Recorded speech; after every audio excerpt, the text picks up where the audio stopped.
Ayun. So, good evening guys. Ngayon po ay Thursday, July 10, 2025. Pullback yung ating market. Naku, ba't lumalaki yung net foreign sale natin dito? So, meron tayong 580.91 million net foreign sale. Halos 1 billion na yata yung lumabas sa market. Yung bilang natin last time, more than 2 billion po yung pumasok na foreigners. Ayan, nangangamoy pullback na naman ba tayo dito sa market. Samantalang sa US market, all-time high yung yung mga galawan nila. So kagabi nag-spike na naman sila tapos sumabay pa si crypto natin. Okay? So anyway, pinagbigyan naman tayo kapon.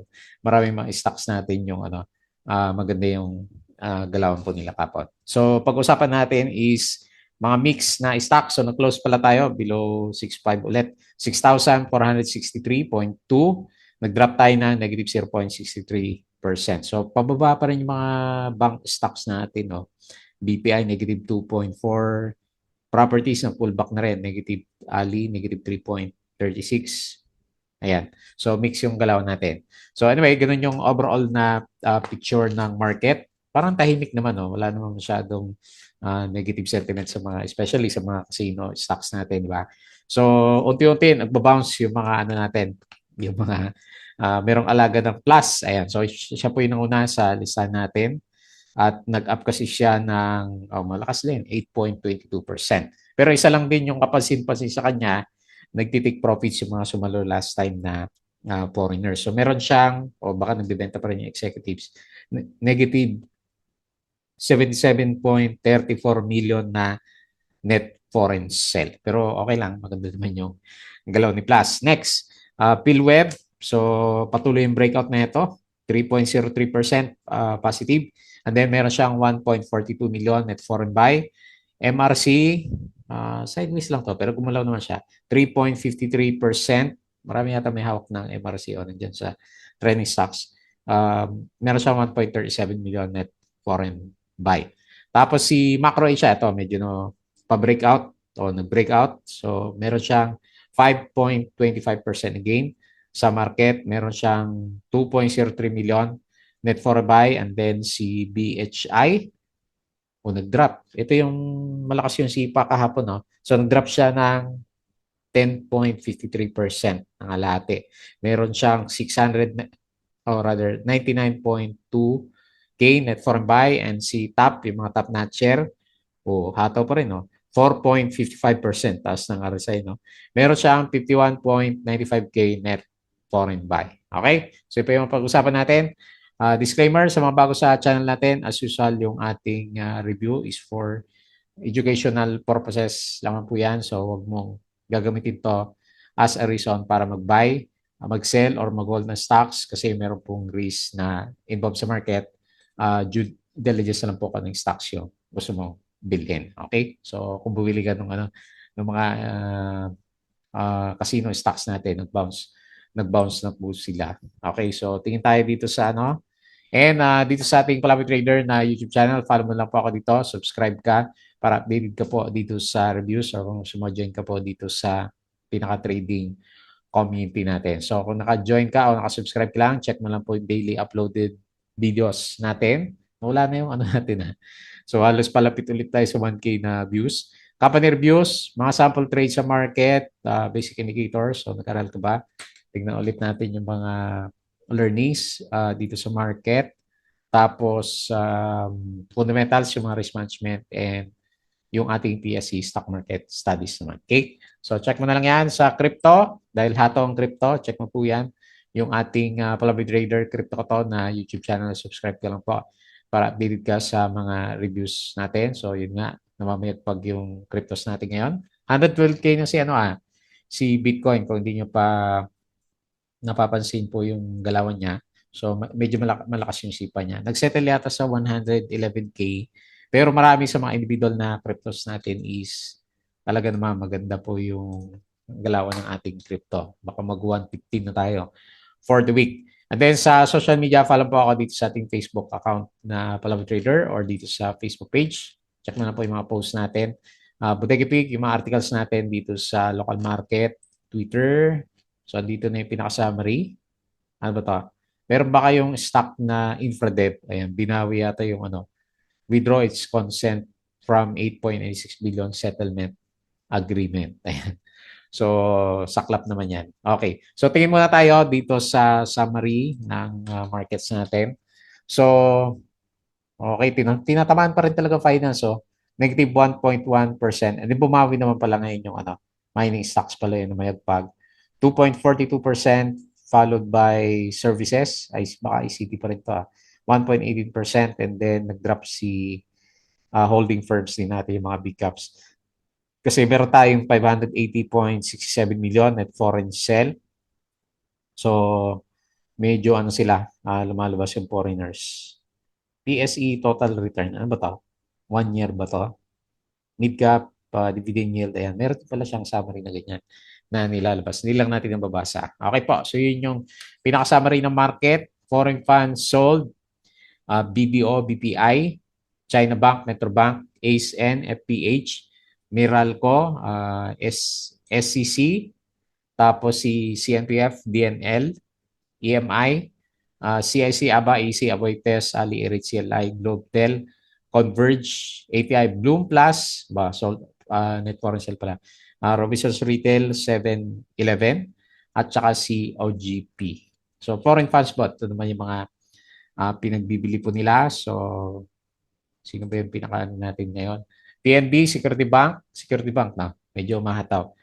Alter, nakabawi na kaya to. Nabuhusan si Alter kapon na. AP, FGen, Keeper, GTCAP, GGS, FNI, MRC, Dito nag-bounce. Cebu, ICT, MAC, Web, Pure Gold, Wilcon, APX, CPM, Nickel, PXN. So, yung mga mining stocks natin. So, andito pala yung pinaka-summary yan. So, mas marami yung lumagapak na blue chips. Nanguna si Ali, yung property natin. Negative 3.36% si Aboites Equity. Tagal na ayaw makita talaga ni AEB, no? 3.0, negative 3.02%. Meralco, negative 2.75%. BPI, negative 2.44%. And DMC, negative 2.14%. So, nag-bounce naman si Monde. Pa-breakout yata ito, 3.89%. SMPH, ayan, buhay pa rin ba't si Ali?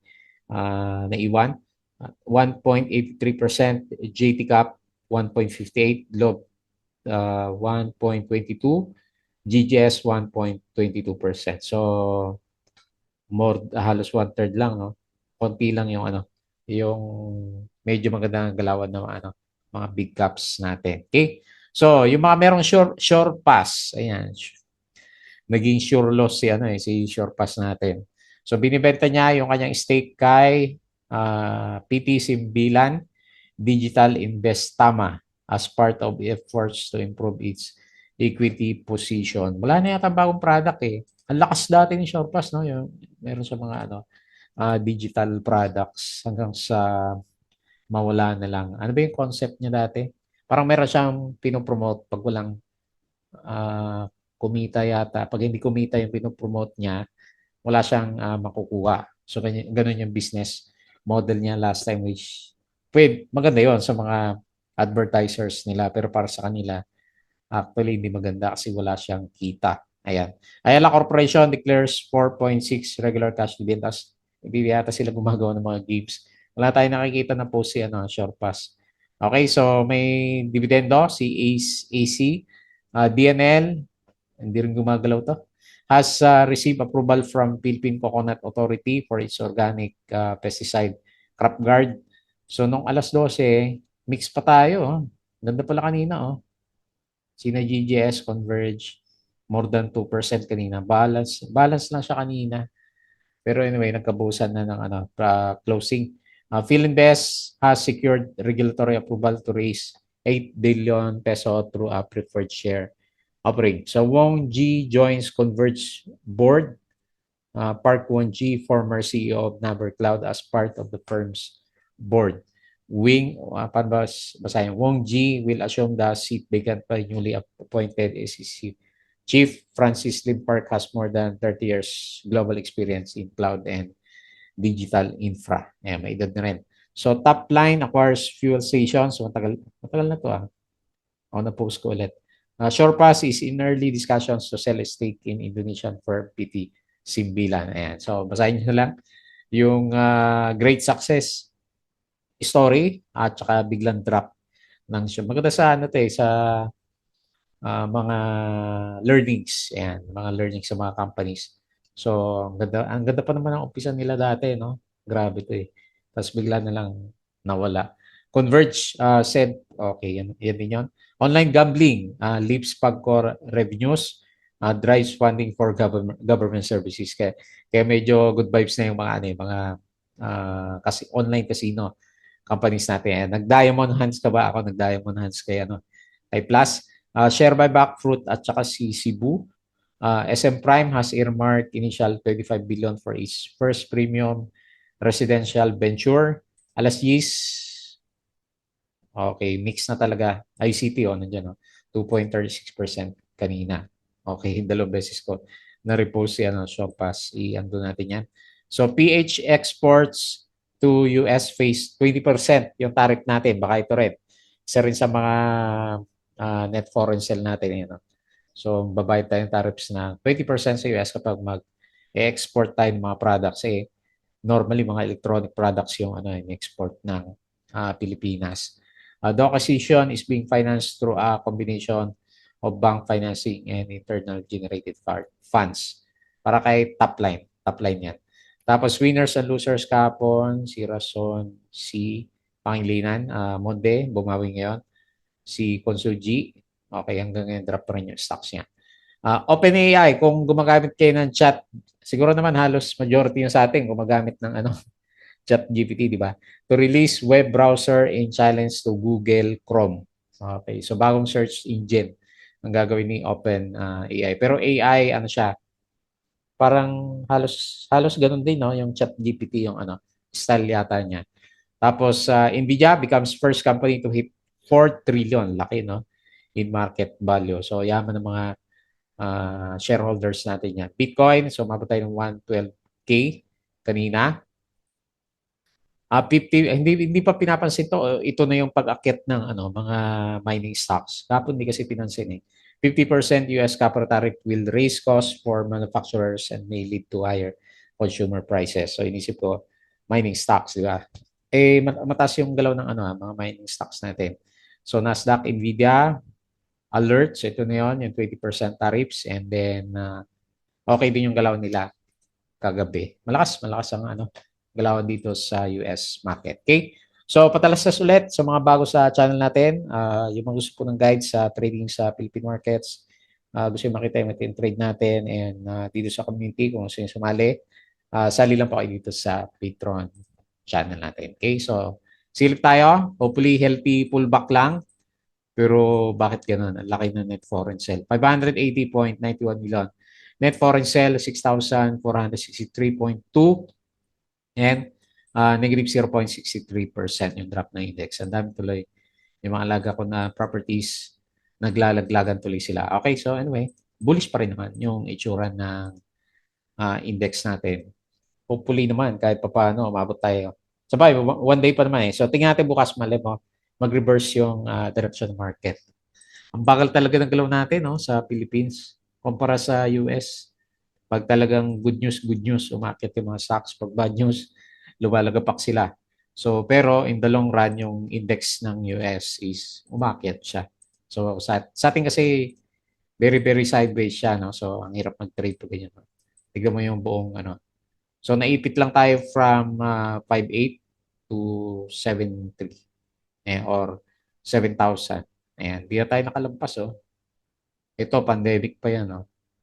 Tagal ng recovery ng PSE market natin. Okay, so nakita natin yung mga blue chips. Dito na tayo sa mga winners.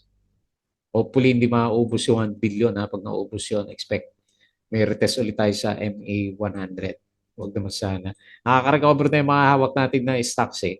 Okay, so winners for today, plus, yung may volume lang, doon ako sa volume. So, meron siyang, untog siya ng konti. 8.22%, medyo nakabawi-bawi. So, negative 77.34 million net foreign sale. Ayan, andyan na tayo sa ang bilis, no? MA100. So, atin natin yung mamaya. Nag-recover na yung mga indices natin, indicators.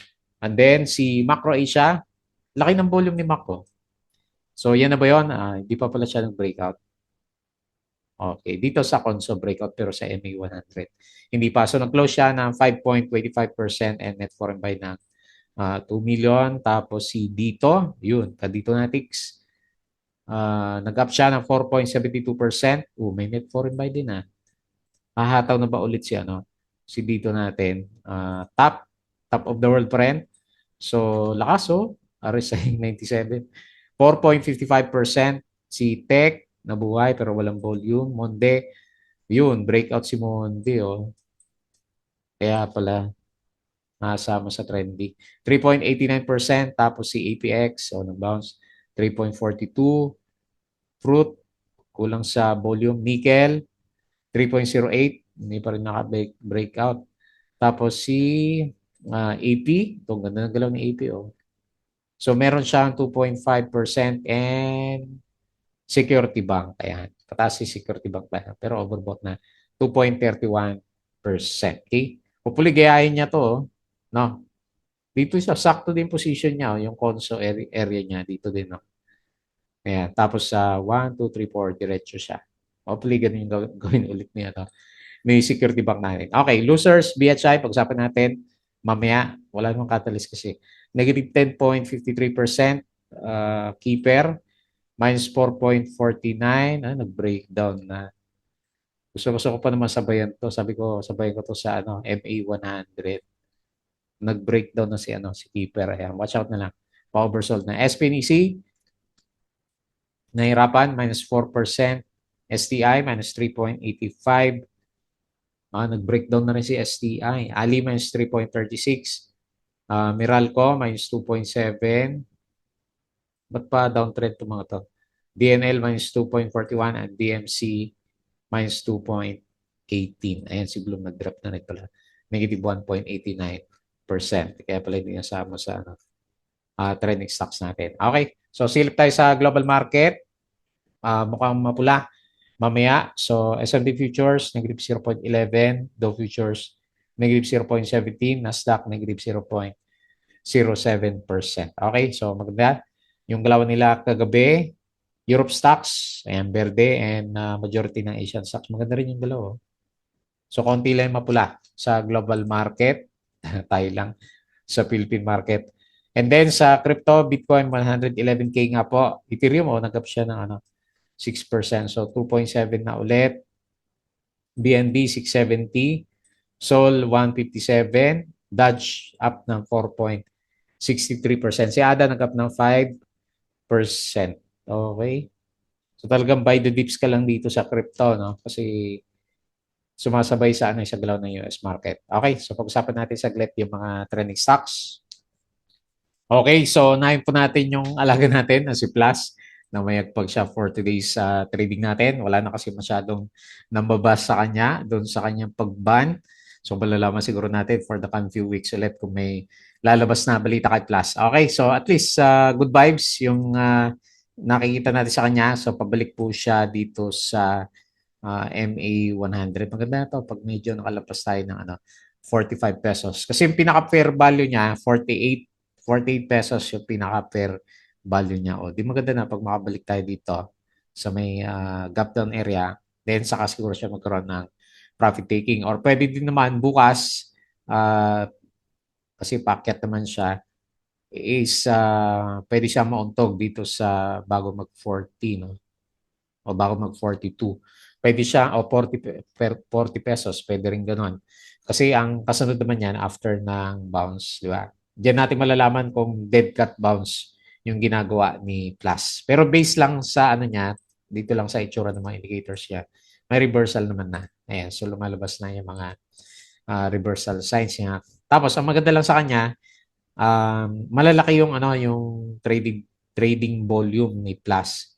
Umabot siya ng 1 billion. No? So, ang laki na pala market cap nito. So, 178.85 billion. Pero parang wala akong nababalitaan kung maging blue chip ba itong si Plus. So, nag-close tayo, 39.5.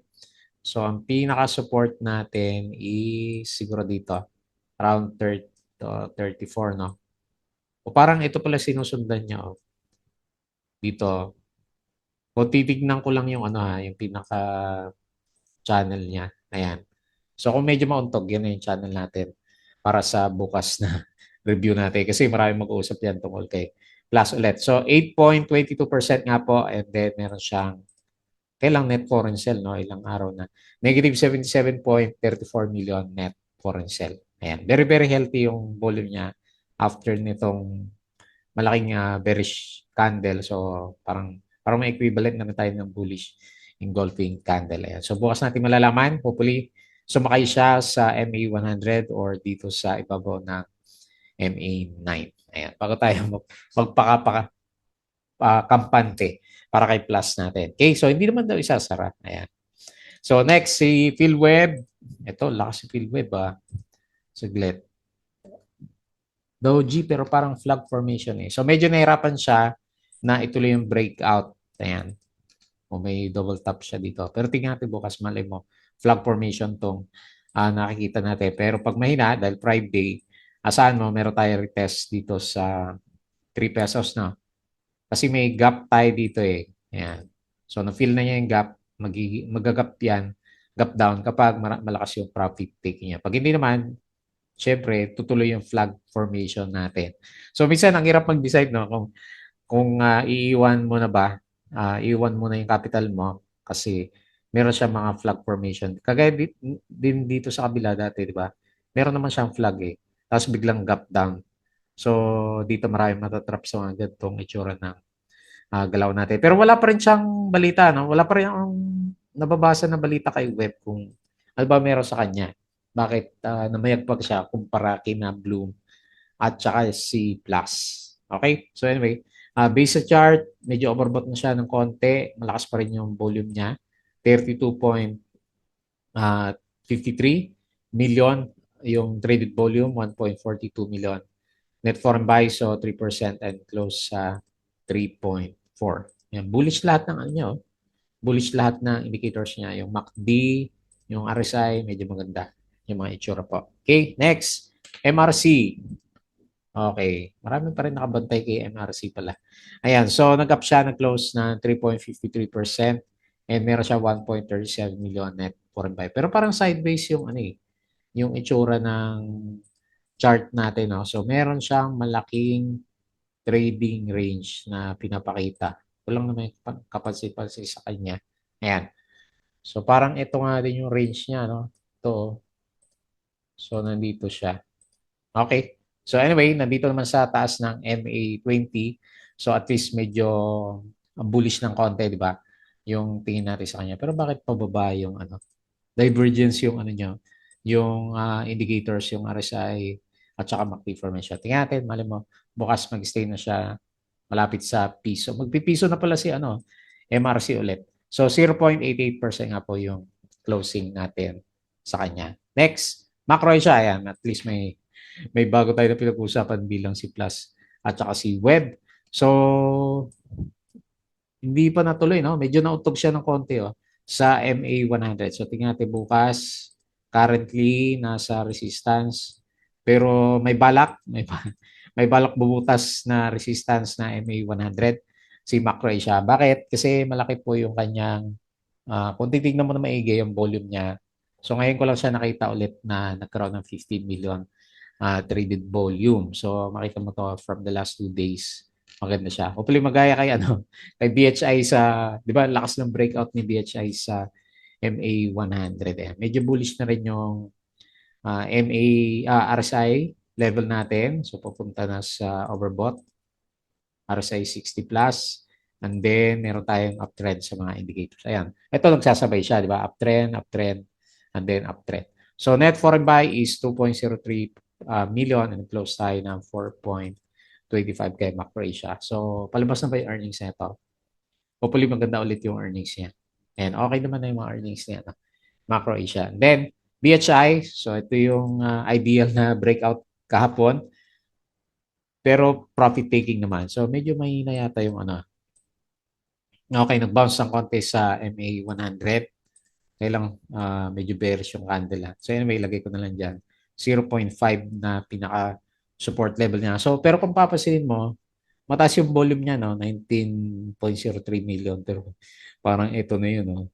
So may nag-shake hands na, no? Ayan, may mga sumalo. Pero yung nag-pump siguro nito, baka halos nakalabas na siya. So dahil dyan, nawala yung pagka-overbought, bumalik sa below RSI 70. So tignan natin bukas, mali mo, follow-up siya. Friday po naman bukas, no? So hopefully may follow-up siya at hindi breakdown ng price sa ilalim. Ayan. So negative 10.53%. And then lastly, mga top notchers, congrats. Hindi mo ubos-ubos yung pagka-top ni top. Baka i-breakout pa ito bukas, no? Mali mo, i-breakout niya. Kasi lakas eh. Lakas din ang volume niya, oh. Kailan napaka-obvious yung yung RSI niya eh. Nakakatakot minsan eh pag ganyan yung yung RSI. Pero tignan mo nga naman, umakyat pa rin, di ba? So parabolic. Parabolic na yung hindi kayang trend line. Parabolic yung price action natin sa kanya. Nag-establish siya ng support. So around dito sa 0.82. And mukhang magpipiso bukas si top end.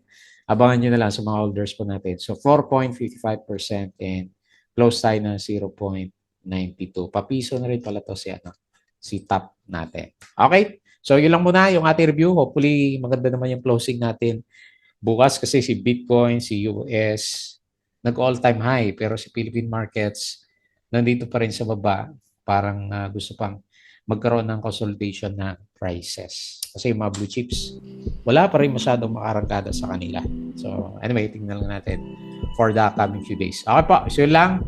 Bago tayo close, please don't forget to subscribe sa channel natin. Join ka sa group kung gusto mo ng guide. Crypto ko to, follow mo na lang po Facebook account, Facebook page, Bodega Peak, Twitter, and Patreon sa mga gusto ng guide. Sali lang po kayo. Okay? So yun lang. Maraming salamat. Kita ulit tayo bukas.